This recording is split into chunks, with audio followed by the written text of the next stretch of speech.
Hi friends, మీ తథాగత ఛానల్కి స్వాగతం. ప్రతిరోజు ఒక నక్షత్రం గురించి తెలుసుకుంటున్నాం. అలాగే నిన్న 19 నక్షత్రం అయినటువంటి మూలా నక్షత్రం గురించి తెలుసుకున్నాం. ఇవాళ పూర్వాషాఢ నక్షత్రం గురించి తెలుసుకుంటాం. ఇది 20వ నక్షత్రం.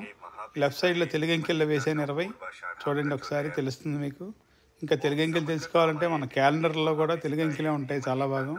వాటిని చూసి తెలుసుకోవచ్చు. మన అంకెలు అసలు ఇవే. పూర్వాషాఢ నక్షత్రం వారు సాహస్ర హృదయం కలవారు, అంటే ఎక్కువ సాహసం చేయడానికి గుండె ధైర్యం కలవారుగా ఉంటారు. వీరు ఏ పనైనా సరే ఇష్టపూర్వకంగా పనిచేస్తారు. ఏం పని చదివినా, ఏం చేసినా కూడా, ఆటలాడినా, ఏం చేసినా కూడా ఇష్టపూర్వకంగా చేస్తారు. ఏ పని చేసినా వీరు కళలను ఇష్టపడతారు. అంటే లలిత కళ, సంగీతం, ఇవన్నీ కూడా విద్వాంసులు అవుతారు. తర్వాత ప్రతిరోజు నక్షత్రం చెప్తున్నాను. అలాగే మా ఛానల్ లైక్ చేసి సబ్స్క్రైబ్ చేసి మమ్మల్ని ప్రోత్సహించండి.